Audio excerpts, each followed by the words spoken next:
Have you ever wondered what happens when the people who completely wrote you off are suddenly forced to look at who you really became? Before we dive into this unbelievable story of assumptions, hidden identities, and a wedding that no one in attendance will ever forget, take a quick moment to hit that subscribe button, turn on notifications, and give this video a thumbs up so you never miss another dramatic, life-changing story. My name is Eleanor Vance, and the moment my ex-husband saw a retired four-star general rise from his chair and salute me in the middle of his wedding ceremony, all the color drained from his face. The ballroom had been buzzing with quiet conversation only seconds earlier. Crystal chandeliers glowed overhead.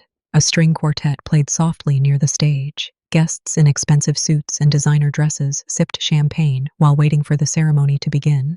Then the general stood, his chair scraped against the polished floor. Everyone looked up. The music faltered, and before anyone could understand what was happening, he raised his hand in a formal salute and said loudly enough for half the room to hear, "Good afternoon, Admiral Vance."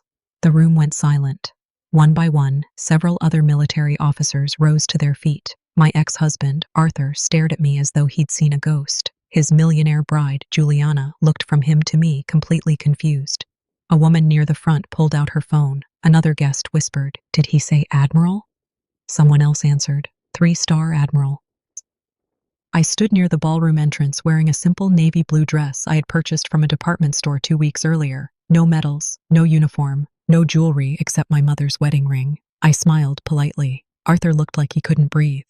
And standing there watching 20 years of assumptions collapse around him, I thought about the invitation that had arrived 6 weeks earlier, because none of this had happened by accident. 6 weeks earlier, I was sitting on the back porch of my small home overlooking the Chesapeake Bay. The late afternoon sun reflected off the water. A fishing boat moved slowly in the distance. Retirement had been treating me well. After 38 years in the United States Navy, including the final years of my career as a 3-star admiral, I had finally learned how to enjoy quiet afternoons. I was reading a mystery novel when my neighbor Frank walked over carrying my mail. Frank was 73, retired Coast Guard, and incapable of minding his own business. "You got something fancy today?" he said. He handed me a thick, cream-colored envelope, gold lettering, expensive paper. The return address immediately made me laugh. Arthur Vance, my ex-husband. Frank noticed my expression. "That bad?" "Worse." He sat down across from me. "Oh, now you've got to open it." I did. Inside was an elegant wedding invitation. Arthur was getting married again. I wasn't surprised. Arthur had always loved attention almost as much as he loved money. What caught my attention wasn't the invitation itself. It was the handwritten note tucked inside. "Eleanor, I know it's been years. I hope life has been kind to you. Perhaps you'll enjoy seeing what success looks like these days. Arthur." I stared at the note. Frank leaned forward. "That's rude, right?" "Oh, it's rude." "Good. Thought I was losing my mind." I laughed. Not because it hurt, because it was so perfectly Arthur. 20 years had passed since our divorce, and somehow he still believed he had won something. Frank shook his head. "He has no idea, does he?" "No, none at all. Not the slightest." Frank began laughing. "You see, Arthur thought my life had fallen apart after our marriage ended. To be fair, he had reason to think that. When we divorced, I was still a Navy captain. I worked long hours. I moved frequently. I wasn't wealthy. I certainly wasn't glamorous. Meanwhile, Arthur built a successful chain of commercial construction companies. He loved reminding people about it. Over the years, our communication became limited to occasional conversations regarding our daughter Chloe. Arthur never asked much about my career, and I never volunteered information. When I made Rear Admiral, he didn't know. When I made Vice Admiral, he didn't know. When I was promoted to 3-star Admiral, he didn't know. The truth was simple. He never cared enough to ask, and I never cared enough to tell him. Frank leaned back in his chair. "So, what are you going to do? Decline?" He nodded. "Reasonable."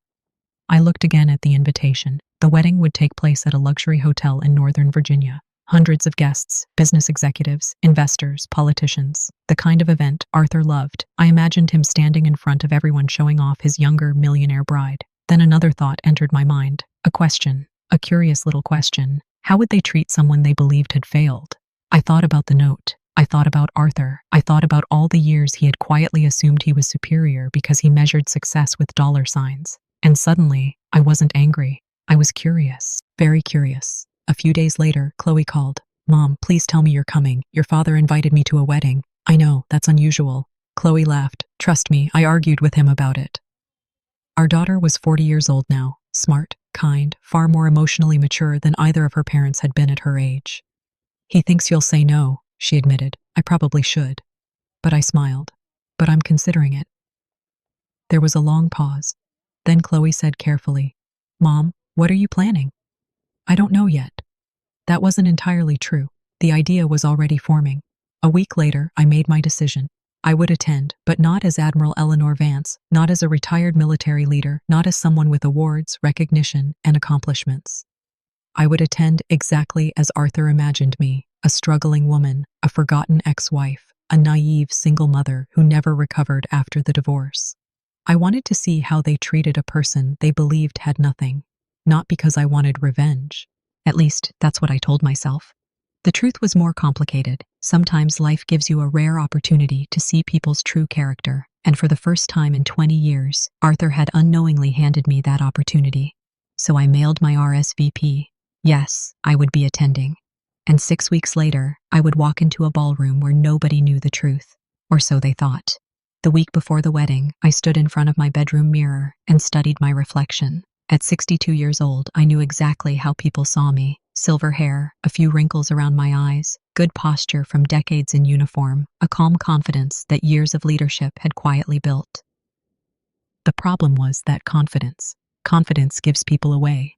I wasn't trying to look important, I was trying to look ordinary. The kind of woman people overlook. The kind of woman Arthur expected to see. I opened my closet and ignored the tailored jackets, elegant dresses, and formal outfits I'd accumulated during years of military ceremonies and official events. Instead, I selected a simple navy dress from a department store. Nothing wrong with it, nothing remarkable about it either. The dress was modest, inexpensive, and slightly old-fashioned. Perfect. Then, I chose a pair of comfortable shoes. No jewelry except my mother's wedding ring, no designer handbag, no signs of wealth, no signs of status, no clues. When I finished, I looked less like a retired 3-star admiral and more like a retired school secretary attending a distant cousin's wedding. Exactly what I wanted. The wedding was being held at a luxury hotel outside Washington, D.C., the kind of place where valet attendants parked luxury cars all day, and nobody blinked when a guest arrived wearing a watch worth more than most people's monthly mortgage payment. I could have arrived very differently. The problem was that confidence. Confidence gives people away. I wasn't trying to look important, I was trying to look ordinary. The kind of woman people overlook. The kind of woman Arthur expected to see. I opened my closet and ignored the tailored jackets, elegant dresses, and formal outfits I'd accumulated during years of military ceremonies and official events. Instead, I selected a simple navy dress from a department store. Nothing wrong with it, nothing remarkable about it either. The dress was modest, inexpensive, and slightly old-fashioned. Perfect. Then, I chose a pair of comfortable shoes. No jewelry except my mother's wedding ring, no designer handbag, no signs of wealth, no signs of status, no clues. When I finished, I looked less like a retired 3-star admiral and more like a retired school secretary attending a distant cousin's wedding. Exactly what I wanted. The wedding was being held at a luxury hotel outside Washington, D.C., the kind of place where valet attendants parked luxury cars all day, and nobody blinked when a guest arrived wearing a watch worth more than most people's monthly mortgage payment. I could have arrived very differently. The poor woman turned bright red. I'm so sorry. It's fine. And it truly was fine. She wasn't being cruel. She had simply made an assumption. Still, it was interesting. One dress, one handbag, one ordinary-looking woman. And suddenly, people placed you into an entirely different category. As I continued walking, I found myself remembering something from my Navy years. One of my mentors had once told me, people treat uniforms differently than people. At the time, I hadn't fully understood. Now I did. Without rank, without decorations, without visible authority, you learned who people really were. The pre-wedding reception was being held in a large lounge overlooking the hotel gardens. When I entered, conversations filled the room. But Arthur did very well after the divorce. I almost laughed. Poor thing. The words weren't cruel, just pitying, and somehow that was even more revealing. They had already decided what my life must look like, without evidence, without facts, just assumptions. About an hour later, I spotted Chloe. My daughter crossed the room quickly and wrapped me in a hug. Mom! Hello, sweetheart. She stepped back and looked at my outfit. Then her eyes narrowed. Oh no. I smiled innocently. What? You're doing something. I have no idea what you're talking about. Mom. Chloe folded her arms. You deliberately dressed like this. I dressed comfortably. You dressed strategically. I laughed. She knew me too well. Maybe a little. Chloe shook her head. I can't believe you're actually going through with this. Neither can I. You're enjoying it a little, she groaned. Then she lowered her voice. Dad has no idea. No, and Juliana definitely has no idea. No. Chloe stared at me for several seconds. Finally, she smiled. Honestly, I think they deserve whatever happens. Before I could answer, someone entered the room. A tall man with white hair and perfect posture. Colonel James Parker, retired Marine Corps. We had worked together years earlier. The moment he saw me, his eyes widened. For a second, I knew exactly what he was about to do. Recognize me publicly. Fortunately, I reacted first. I gave a subtle shake of my head, very slight, almost invisible. The colonel immediately understood. His expression changed. He walked over calmly. Eleanor. James. We shook hands. His eyes sparkled with amusement. Good to see you. You too, enjoying the festivities so far? A tiny smile appeared on his face. Then he leaned closer and quietly whispered, This should be interesting. I smiled. That's what I'm beginning to think. And at that moment, across the room, I finally saw Arthur. He hadn't noticed me yet, but he would soon, and something told me the evening was only beginning. Arthur finally noticed me about 10 minutes later. I was standing near one of the large windows overlooking the gardens, holding a glass of iced tea and talking with Colonel Parker when I saw his eyes land on me across the room. For a brief moment he seemed surprised, then satisfied. That was the expression, satisfied, as though seeing me confirmed something he had believed for years. He excused himself from a group of guests and started walking toward us. I hadn't stood this close to Arthur in nearly 3 years. Age had changed him. His hair was thinner, his face carried deeper lines, his expensive suit fit perfectly, but there was a certain stiffness to him now. The confidence remained. The humility still hadn't arrived. Eleanor. Hello, Arthur. He gave me a quick hug, the kind people perform because social etiquette requires it. I'm glad you came. Thank you for inviting me. His eyes briefly scanned my dress, shoes, and handbag. Not openly, not rudely, but I noticed. Years of military leadership had taught me how to read people. Arthur was conducting an assessment, and based on what he saw, he appeared pleased. You look well. So do you. He smiled. I'm doing all right. There it was, the old Arthur, the man who could turn any conversation into a report on his own success. Before I could respond, he gestured toward a woman approaching from across the room. Eleanor, I'd like you to meet Juliana. The future bride extended her hand.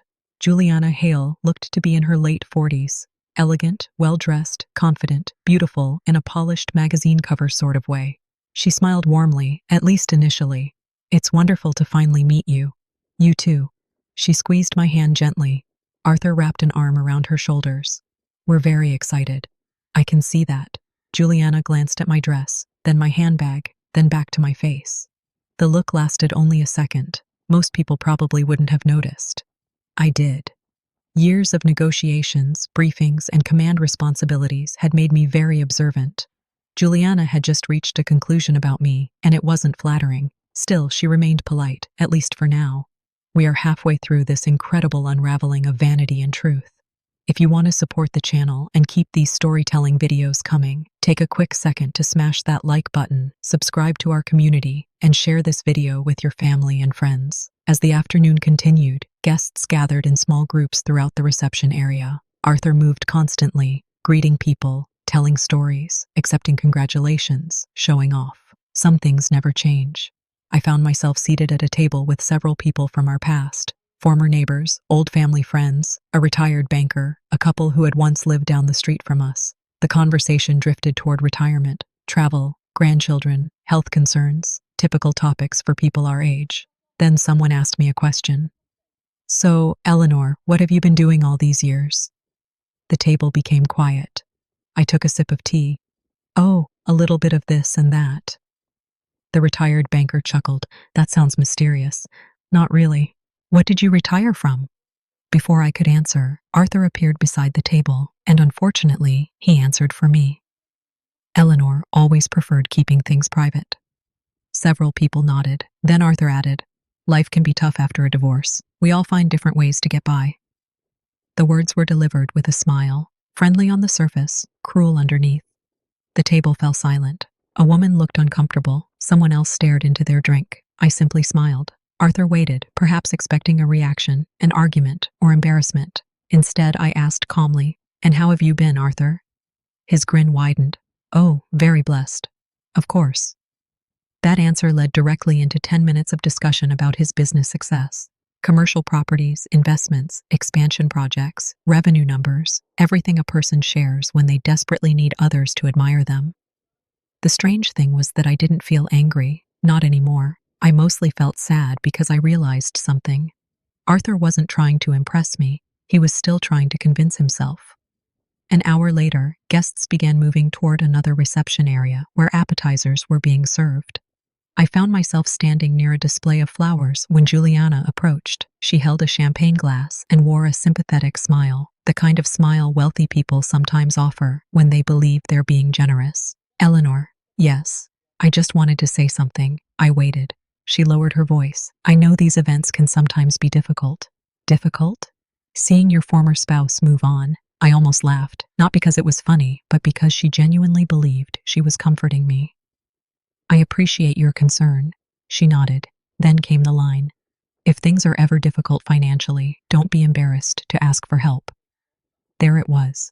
The assumption laid bare, not hidden, not implied, direct. I studied her face. There was no malice there, only arrogance, the kind arrogance often creates. She honestly thought she was being kind, which somehow made it even more fascinating. "That's very generous," I said. She smiled. "We all need help sometimes." Then she walked away. I watched her go, not offended, not hurt, simply amazed by how quickly people construct stories about strangers. Later that evening, I stepped outside onto a terrace overlooking the hotel grounds. The sun was beginning to set. The air felt cooler. For the first time all day, I was alone, or so I thought. The door opened behind me. Chloe stepped outside. She carried 2 cups of coffee, one for herself, one for me. "I thought you might need this." "Thank you." We sat together. For a few minutes, neither of us spoke. Finally, Chloe sighed. "I owe you an apology." "For what?" "I should have stopped this." "Stopped what?" She gestured toward the ballroom. "The way they're treating you." I shook my head. "Nope. They think you're struggling." "I know." "They pity you." "I know." She looked frustrated. "Doesn't that bother you?" I thought carefully before answering. "A long time ago it would have, and now? Now I know who I am." Chloe stared at me, then she smiled softly. "That's probably why you're handling this better than I am." I laughed. "Age helps." "Mom?" "Yes. You know, Dad invited you because he wanted to prove something." "I know. He wants everyone to believe he won." I looked out across the gardens. The setting sun painted everything gold. After a long pause, I said, "The funny thing is, Chloe, marriage isn't something you win." She nodded slowly. No, it isn't." When we returned inside, the atmosphere had changed slightly. More guests had arrived, more conversations filled the room, and near the entrance, I noticed something unexpected. 3 additional retired military officers had entered the reception. Men I recognized immediately, men who recognized me. One of them froze when he saw me, another smiled, a third looked dangerously close to announcing my entire career to the room. Again, I gave the smallest shake of my head. "Please don't. Not yet." Thankfully, they understood, but I could tell something important. The number of people who knew the truth was growing, and sooner or later, keeping that truth hidden was going to become impossible. Meanwhile, Arthur continued moving through the crowd, proudly displaying the life he had built, completely unaware that the foundation beneath his assumptions was already beginning to crack. By the following morning, I had almost convinced myself that I knew exactly how the day would unfold. I was wrong. The wedding ceremony was scheduled for early afternoon. Guests spent the morning gathering in hotel lounges, visiting with old friends, and enjoying a lavish brunch arranged by Arthur and Juliana. I arrived quietly, dressed much the same as the day before. Simple dress, simple shoes, no indication whatsoever that I had spent nearly 4 decades serving my country. As I entered the dining room, I immediately noticed something unusual. Several military officers were already present. Not 1 or 2, several. That wasn't entirely surprising. Washington, D.C., and Northern Virginia are full of military personnel, both active and retired. Still, I recognized some of them, and they recognized me. One retired admiral nearly spilled his coffee when he spotted me. Another stared for a moment before smiling. The amused expressions were becoming difficult to ignore. Colonel Parker appeared beside me carrying a plate of eggs and toast. "You've created quite a situation." "I've done nothing." He laughed. "That's exactly the problem." I looked around the room. "What do you mean?" "Eleanor, every retired officer in this hotel is currently trying to figure out why a 3-star admiral is pretending to be invisible." I smiled. "Let them wonder." He shook his head. "I don't think that's going to remain possible much longer." What an incredible turning point. If you are holding your breath waiting to see Arthur's reaction, hit that like button right now, share this narrative with your friends, and make sure to subscribe to the channel so you can journey through all our emotional storytelling scripts. At the time, I assumed he was exaggerating. A few hours later, I realized he wasn't. The ballroom itself was magnificent. Arthur had spared no expense. White roses decorated every table. Crystal chandeliers illuminated the room with warm golden light. A raised platform stood at the front where the ceremony would take place. A string quartet played softly as guests found their seats. Nearly every chair was occupied. More than 200 people, business executives, investors, political donors, friends, family, neighbors, people from every chapter of Arthur's life. As I entered through a side door, several guests glanced my way, then quickly looked elsewhere. I was exactly who they expected me to be. The forgotten ex-wife, the struggling woman, the cautionary tale. I took a seat near the middle of the ballroom. Not too close, not too far. A perfect place to observe. For a few minutes, everything proceeded normally. Guests chatted, servers moved quietly between tables, the musicians continued playing. Then the first surprise arrived. A retired 4-star general entered the ballroom. General Thomas Whitaker, 70 years old, respected throughout the military community. The moment I saw him, I nearly laughed. We had worked together years earlier during a major joint operations initiative. He was a good man, and unfortunately, he possessed absolutely no talent for subtlety. Several guests immediately noticed him. Whispers spread. "Is that a general?" "I think so. Why is he here?" Arthur noticed as well. His expression brightened. I could almost see the assumption forming. Important people were attending his wedding, exactly the sort of thing he enjoyed. The general took a seat near the front. A few minutes later, another retired senior officer entered. Then another, then another. The ballroom became increasingly curious. Guests whispered among themselves. Arthur looked positively delighted. Juliana appeared equally pleased. Neither understood what was happening. Neither realized every one of those officers knew exactly who I was. The ceremony was scheduled to begin at 1 o'clock. At 12:58, I stepped into the hallway to make a brief phone call. When I returned 2 minutes later, everything changed. I pushed open the ballroom door. The quartet continued playing. Guests remained seated. Conversations filled the room. For one brief second, nothing seemed unusual. Then General Whitaker looked up. Our eyes met, and I knew immediately. Oh no, he forgot the plan. The general rose to his feet. Not slowly, not casually, immediately. The scraping sound of his chair echoed through the ballroom. Dozens of people turned toward him. The musicians hesitated. Conversation stopped, and before I could stop him, General Whitaker raised his hand in a formal salute. "Good afternoon, Admiral Vance." Silence. Absolute silence. Every sound in the room disappeared. I stood frozen near the entrance. The general maintained his salute. Then another officer stood, and another, and another. Within seconds, several retired military leaders were standing, every one of them looking directly at me, every one of them acknowledging my rank, my identity, my service, the truth. The ballroom seemed to stop breathing. I lowered my head slightly and returned the greeting. "Good afternoon, General." The words had barely left my mouth before whispers exploded throughout the room. "Admiral? What did he say?" "3-star admiral." "No way. It can't be."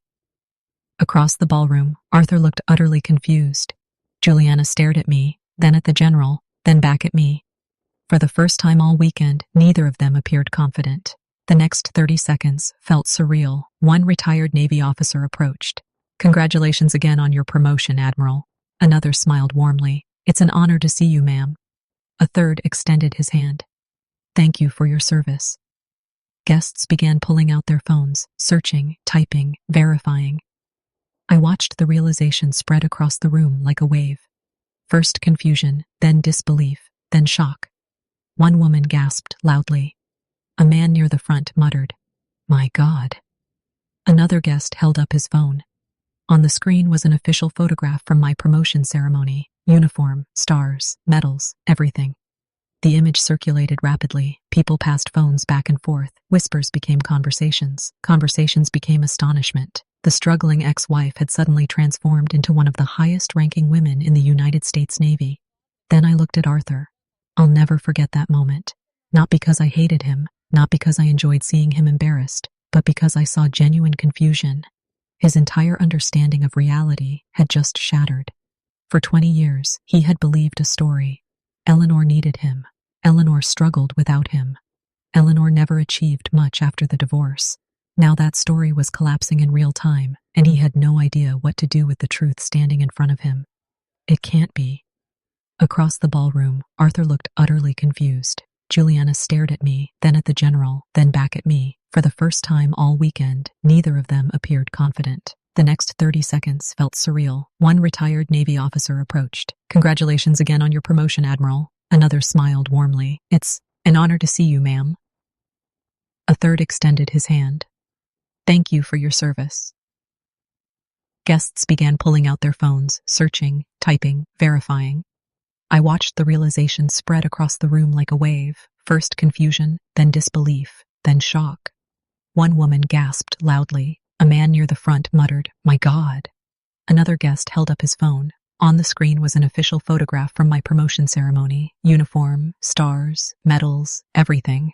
The image circulated rapidly. People passed phones back and forth. Whispers became conversations. Conversations became astonishment. The struggling ex-wife had suddenly transformed into one of the highest-ranking women in the United States Navy. Then I looked at Arthur. I'll never forget that moment. Not because I hated him, not because I enjoyed seeing him embarrassed, but because I saw genuine confusion. His entire understanding of reality had just shattered. For 20 years, he had believed a story. Eleanor needed him. Eleanor struggled without him. Eleanor never achieved much after the divorce. Now that story was collapsing in real time, and he had no idea what to do with the truth standing in front of him. It can't be. Across the ballroom, Arthur looked utterly confused. Juliana stared at me, then at the general, then back at me. For the first time all weekend, neither of them appeared confident. The next 30 seconds felt surreal. One retired Navy officer approached. "Congratulations again on your promotion, Admiral." Another smiled warmly. "It's an honor to see you, ma'am." A third extended his hand. "Thank you for your service." Guests began pulling out their phones, searching, typing, verifying. I watched the realization spread across the room like a wave. First confusion, then disbelief, then shock. One woman gasped loudly. A man near the front muttered, "My God." Another guest held up his phone.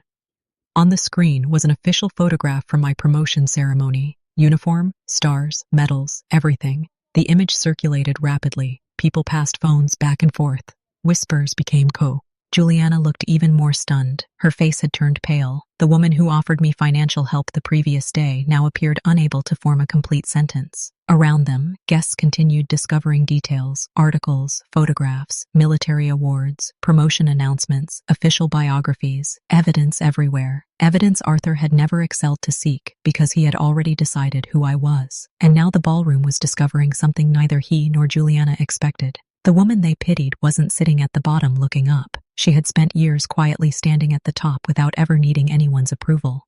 The strangest thing about public humiliation is that it often says more about the person experiencing it than the person causing it. I never intended to embarrass Arthur. That was the truth. I hadn't walked into the ballroom hoping for revenge. I hadn't arranged for General Whitaker to salute me. I certainly hadn't planned for half the room to discover my military career within 30 seconds. Yet, there we were. 200 guests whispering, phones glowing, conversations buzzing, and Arthur Vance standing in the center of it all, looking as though the ground beneath him had suddenly disappeared.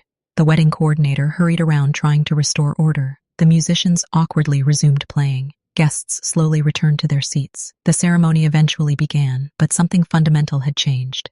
The room no longer saw me as Arthur's ex-wife. Now they saw Arthur as Admiral Vance's ex-husband, and that difference clearly unsettled him. The ceremony itself passed in a blur. I listened respectfully as Arthur and Juliana exchanged vows. They seemed genuinely happy, and despite everything that had happened, I found myself hoping their marriage would succeed. At our age, people deserve companionship. They deserve peace. Life teaches you that eventually. Afterward, guests moved into the reception hall. The atmosphere felt completely different from the day before. People who had barely acknowledged me were suddenly eager to speak. Several approached my table. One woman smiled nervously. I had no idea. I smiled back. Most people didn't. A retired businessman shook his head. 3-star admiral, that's incredible.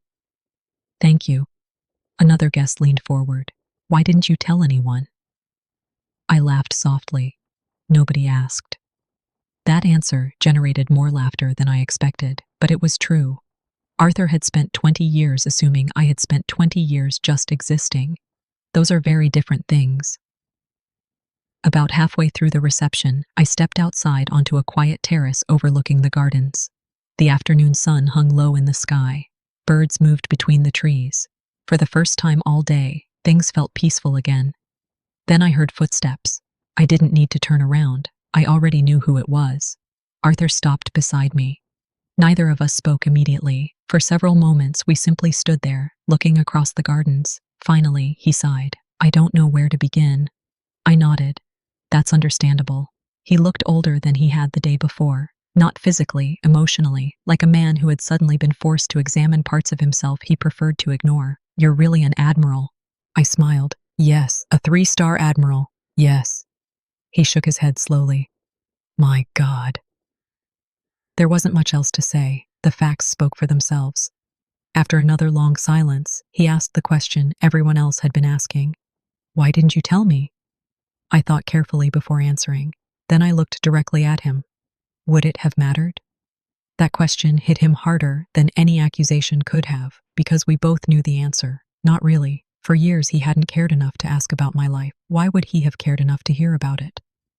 Arthur looked away. The silence stretched. Finally, he spoke again. I honestly thought. He stopped. I waited. I thought things had been difficult for you. They were. His head snapped toward me. They were? I nodded. Arthur, being successful doesn't mean life is easy. For the first time, he looked genuinely curious, not defensive, not arrogant. Curious. So I continued. I spent years away from Chloe because of deployments. His expression softened. I know. I missed birthdays. I remember. I lost friends. He nodded. I worked 14-hour days. That doesn't surprise me. I smiled sadly. The promotions didn't erase those things. For a moment, neither of us spoke. Then Arthur said something unexpected. I never thought about any of that. No, I should have. Probably. He laughed quietly, a painful laugh, the kind people make when they finally recognize an uncomfortable truth. Several minutes later, he asked another question, one that mattered far more. Were you trying to make me look foolish? The answer came easily. No. His eyes searched my face. I think he expected anger, resentment, bitterness. Instead, he found none, because the truth was simpler. I wanted to see how people treated someone they believed had nothing. He nodded slowly, and I smiled. I learned a lot. He looked down at the ground. So did I. A little later, Juliana approached us. She looked nervous, far more nervous than I had ever seen her. Am I interrupting? Not at all, I said. Arthur quietly excused himself, leaving the two of us alone. Juliana folded her hands together, then surprised me completely. I'm ashamed. I blinked. Ashamed? Yes. She took a breath. I owe you an apology. I remained silent. She continued. When we met yesterday, I made assumptions. I smiled gently. Most people did. That's not an excuse. No, it wasn't. Juliana looked genuinely uncomfortable. I thought I understood your story. You didn't? No. She laughed softly. Clearly not. Then her expression became serious. Arthur talked about you over the years. That didn't surprise me. What did he say? She hesitated. The hesitation told me everything. Finally, she answered. He made it sound like you never recovered after the divorce. I nodded again. Not surprising. People often rewrite history in ways that protect their pride. Juliana looked embarrassed. And I believed him. I understand. No, you don't. Her eyes became moist. I treated you like someone who needed my help. I smiled. You thought you were being kind. That doesn't make it better. No. She laughed through her embarrassment. No, it doesn't. For a moment, we simply stood there. Then she asked quietly, Can you forgive me? The younger version of myself might have hesitated. The older version didn't. Of course. The relief on her face was immediate and genuine. That evening, as the reception continued inside, I remained on the terrace for a few more minutes, watching the sunset, thinking, reflecting. For years, I had imagined what it might feel like if Arthur finally understood who I became. Now, I knew it wasn't satisfying. It wasn't triumphant. It wasn't revenge. It was sad because I realized something important. The greatest mistake Arthur made wasn't underestimating my career. It wasn't missing my promotions. It wasn't failing to recognize my accomplishments. His greatest mistake was never truly seeing me when we were married. And standing there beneath the fading sunlight, I began to suspect he finally understood that too. The reception continued well into the evening. Inside the ballroom, an orchestra had replaced the string quartet. Guests laughed, danced, and moved between tables carrying slices of wedding cake and cups of coffee. By then, the shock had mostly faded. People had adjusted to the truth. Human beings are remarkably adaptable that way. Something can completely overturn their understanding of a situation, and after a few hours, it simply becomes the new reality. I was no longer the struggling ex-wife. I was no longer the mystery guest. I was simply Eleanor again. And strangely enough, that was exactly what I wanted. Not admiral, not vice admiral, not former commander, just Eleanor. A mother, a grandmother, a woman who had lived long enough to understand what actually matters. As the evening progressed, I noticed something interesting. The people who approached me now were very different from the people who had approached me the day before. Yesterday, many conversations centered on assumptions. Today, they centered on curiosity. Several guests asked about military life. Others wanted to know what it was like leading large organizations. One elderly gentleman spoke with me for nearly 20 minutes about his service during Vietnam. Another shared stories about his son serving overseas. The conversations felt genuine, human, and for the first time all weekend, I stopped feeling like an observer. I felt like a participant. Chloe eventually found me near the dance floor. Her eyes sparkled. "You look happier." "I am." She smiled. "You know, this weekend could have gone very differently." "It certainly could have." She glanced across the ballroom. Arthur was speaking with a group of guests. For once, he wasn't dominating the conversation. He was listening. Actually listening. Chloe noticed it too. "He's different. A little. You think it'll last?" I considered the question carefully. "I don't know." Then I smiled. "But people can surprise you." At 62, I had learned never to underestimate the possibility of change. Some people grow quickly, others take decades, but growth remains possible for all of us. A short time later, the band began playing a slower song. Couples moved onto the dance floor. I watched from my table while sipping coffee. Then someone appeared beside me, Arthur again, only this time he looked calmer, less shaken, less defensive, more honest. "May I sit?" "Of course." He pulled out a chair and sat down. For several seconds, he simply watched the dancers. Finally, he spoke. "You know something?" "What?" "I spent years thinking I won." I looked at him. His eyes remained fixed on the dance floor.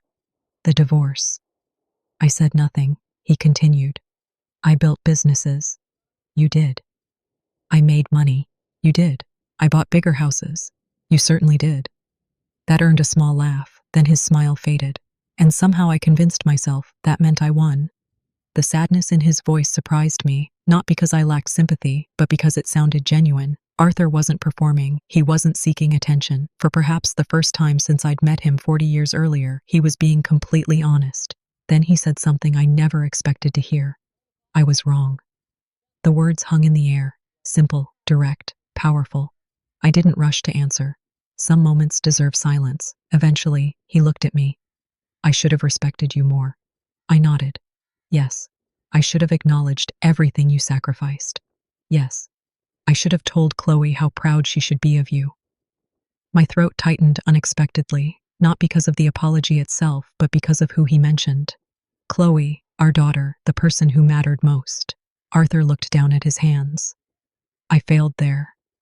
I could see how difficult those words were for him, and because they were difficult, they mattered. After a moment, I reached across the table and gently touched his hand. "You can't change the past." "I know, but you can change tomorrow." He looked up. For the first time all weekend, his eyes seemed lighter. Not happy, but relieved, as though he had finally put down a burden he had carried for years. Near the end of the evening, the photographer gathered family members for a final group picture. Arthur and Juliana stood at the center. Chloe joined them. Then someone waved me over. "Eleanor, get in here." I laughed. Before long, we were all standing together. The photographer adjusted his camera. Everyone smiled. the flash went off. And for one brief second, the complicated history between us disappeared. No winners, no losers, no ex-husbands, no ex-wives, just family. An imperfect family, but family nonetheless. 3 weeks later, Chloe invited all of us to attend her daughter Sophie's elementary school awards ceremony. It was held in a small school gymnasium. Metal folding chairs, homemade decorations, proud parents and grandparents. Nothing glamorous, nothing expensive, the kind of event that reminds you what real life looks like. Arthur sat beside me. Juliana sat on his other side. We chatted politely, comfortably, no tension, no competition. When Sophie received her award, she practically bounced across the stage with excitement. Afterward, she ran straight toward us. "Grandma!" I opened my arms and hugged her. She grinned. Then she asked the question children always seem to ask. "Grandma, what's the best thing about being an admiral?" The adults around us smiled, waiting. I thought for a moment. Then I answered honestly. "The best thing?" She nodded eagerly. "The best thing is learning who you are." She looked confused. I laughed. "People will always tell you who they think you should be." She listened carefully. "But real strength comes from knowing who you are, even when nobody else sees it." Sophie considered that. Then she smiled. "I think that's a good answer." "I do too." As I drove home that evening, I thought about everything that had happened. The invitation, the assumptions, the wedding, the revelation, the apologies, the healing. For years, I believed success would be measured by promotions, achievements, and rank. Those things mattered, of course they did. But they weren't the most important things. The most important victory was something much quieter: peace. The ability to let go of old wounds. The ability to forgive without forgetting. The ability to move forward without bitterness. That was the real victory. Not becoming an admiral, becoming someone who no longer needed to prove anything. And if you've ever been underestimated, overlooked, or judged by appearances, I hope this story reminds you of something important. Your value does not come from what others think of you. It comes from who you are when nobody is watching. And sometimes the people who underestimate you end up teaching you the most important lesson of all, that your worth never depended on their approval in the first place. If this story meant something to you, take a moment to share it with someone who might need that reminder today. And if you enjoy stories about resilience, family second chances, and finding peace after life's hardest chapters, show your immense support by subscribing to the channel, giving this video a big thumbs up, and leaving your thoughts in the comments section below. Thank you for spending this time with us, and we will see you in the next story.